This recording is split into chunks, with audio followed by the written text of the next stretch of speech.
Bismillahirrahmanirrahim. Welcome to Maths Mentor Studio. Today we are solving the exercise 6a question number 4. The statement is factorize the following. In previous video we have simplified the linear equations or expressions. In this question we will factorize it. By factorization means to make the factors of these two terms or this expression. Factorisation में हमेशा याद रखिएगा कि let suppose हमारे पास अगर हम numbers की बात करते हैं तो एक नंबर है हमारे पास 6, ठीक है। अब ये एज ए एक्सप्रेशन हम बात कर रहे हैं, ठीक है। सो जैसे ये एक्सप्रेशन गिवन है, ऐसे हमारे पास अगर एक नंबर गिवन हो और आपसे कहा जाए फैक्टराइज करें, तो आपने ये चेक करना होता है कि ऐसे कौन से दो फैक्टर्स हैं जो अगर मल्टीप्लाई होंगे तो वो हमारे पास 6 देंगे। जैसे let suppose 3 × 2 will gives you 6। अब ये 3 2s are 6। अब ये दो जो है ये इसके फैक्टर्स हैं। इसी तरह हमने क्या करना है, इस एक्सप्रेशंस के ऐसे फैक्टर्स ढूंढने हैं कि जिनको अगर हम मल्टीप्लाई करें at the end bye distributive law तो हमारे पास यही एक्सप्रेशन जो है वो बाद में आ जाए। सो फैक्टराइजेशन के लिए सबसे पहले क्या ज़रूरी होता है, आपने चेक करने होते हैं उनके कोफिशिएंट्स को चेक करें कि क्या वो किसी कॉमन टेबल में आते हैं, ठीक है। अगर तो वो आते हैं तो आपने वही कॉमन टेबल बाहर लेना होता है। Then check their variables. अगर तो वो सारी टर्म्स में आपके पास एक्सप्रेशन में जितनी भी टर्म्स हैं, अगर वो वेरिएबल सारी टर्म्स में मौजूद है, जैसे यहाँ पे देखिए आपके पास बी यहाँ पर भी मौजूद है, यहाँ पर भी मौजूद है।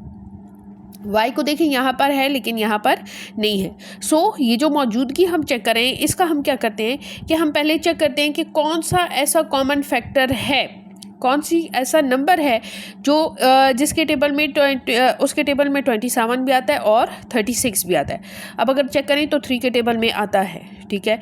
3 के टेबल में 27 भी आता है और ये 3 पे डिवाइड हो सकता है।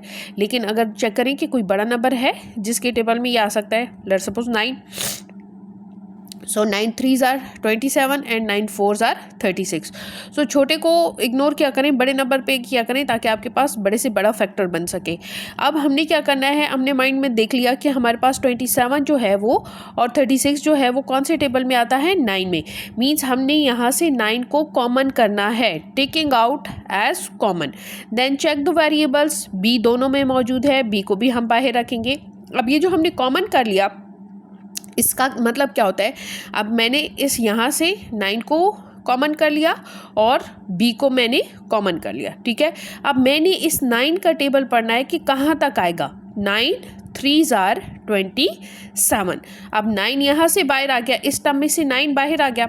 इसके 27 के फैक्टर्स क्या बने, 9 × 3, 9 3s are 27।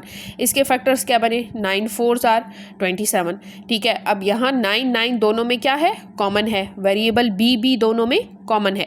जो चीज़ इनमें कॉमन होती है उसको हम क्या कर लेते हैं, बाहर टेक आउट कर लेते हैं। अब यहाँ से जब 9 बाहर आ गया, अंदर क्या रह गया, 3, और बी भी यहाँ बाहर आ गया, तो मीन्स सिर्फ अंदर रह गया है 3। इसी तरह से इस टर्म को देखें, यहाँ से 9 बाहर चला गया और b भी बाहर चला गया।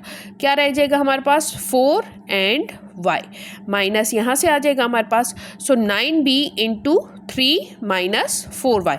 जब आप इन दोनों टर्म्स को, ये जो दो फैक्टर्स आ गए 9b × 3 माइनस 4y, अगर आप इनको बाय डिस्ट्रीब्यूटिव लॉ मल्टीप्लाई करेंगे तो आपके पास ऊपर वाला ही एक्सप्रेशन आएगा 27b - 36by।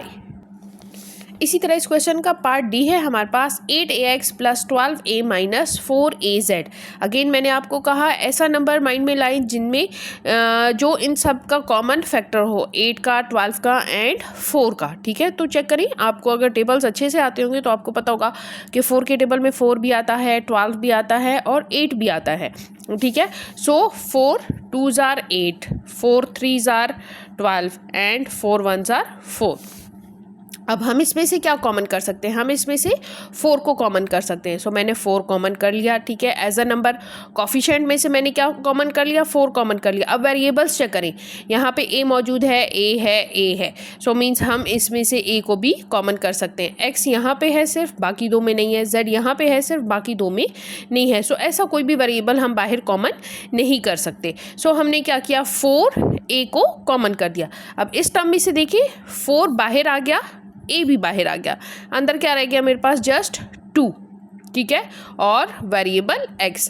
अब यहाँ से देखिए 4 बाहर चला गया, a बाहर चला गया, अंदर क्या रह गया मेरे पास, जस्ट वेरिएबल कोई नहीं था इसके साथ, जो तो जस्ट यहाँ पे 3 आ जाएगा।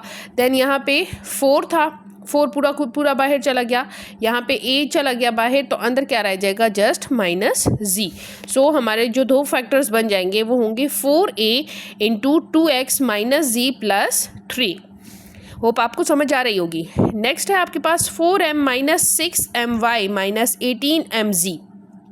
अब वेरिएबल आपको क्लियरली नज़र आ रहा है, m एंड m मीन्स कि हम कौन सा वेरिएबल कॉमन करेंगे इसमें से, m। अब 4 की टेबल में 6 नहीं आता, 6 के टेबल में 6 आता है, 18 आता है, लेकिन 4 नहीं आता, ठीक है। तो हम इसमें से ना तो 6 को कॉमन कर सकते हैं, ना 4 को कॉमन कर सकते हैं। हम कोई छोटा टेबल देखेंगे। सो 2 है, 2 के टेबल में 4 भी आता है, 6 भी आता है एंड 18 भी आता है। सो दैट्स वाई मैंने यहाँ से 2 को कॉमन किया। सो वैसे ही हम फैक्टर्स बनाएंगे, 2 2s are 4, 2 3s are 6, 2 9s are 18। अब 2 बाहर चला जाएगा तो अंदर क्या रह जाएगा, 2। m ऑलरेडी बाहर था तो यहाँ पे जस्ट मेरे पास 2 रह जाएगा। देन यहाँ पे 2 जब बाहर चला जाएगा, 2 3s आर 6 था, ठीक है, 2 बाहर चला जाएगा, अंदर क्या रह जाएगा, 3 और y, क्योंकि m ऑलरेडी बाहर जा चुका, माइनस आ जाएगा। यहाँ से 2 बाहर जा चुका, m बाहर जा चुका, तो अंदर क्या रह जाएगा, 9 एंड z। अब अगर ये टर्म देखें आपके पास आ गया 2m into 2 minus 3y minus 9z। इनमें से फर्दर कुछ भी कॉमन नहीं हो सकता। So this is our required answer, 2m into 2 minus 3y minus 9z। अगर आपको लगता है आप ऐसा कि आपकी फैक्टराइजेशन में कोई गड़बड़ है तो काइंडली इनको डिस्ट्रीब्यूटिव लॉ के साथ अप्लाई कर लिया करें और चेक कर लिया करें कि आपका यही वाला एक्सप्रेशन बन रहा है या नहीं। होप आपको क्लियर हो गया होगा। Thank you very much.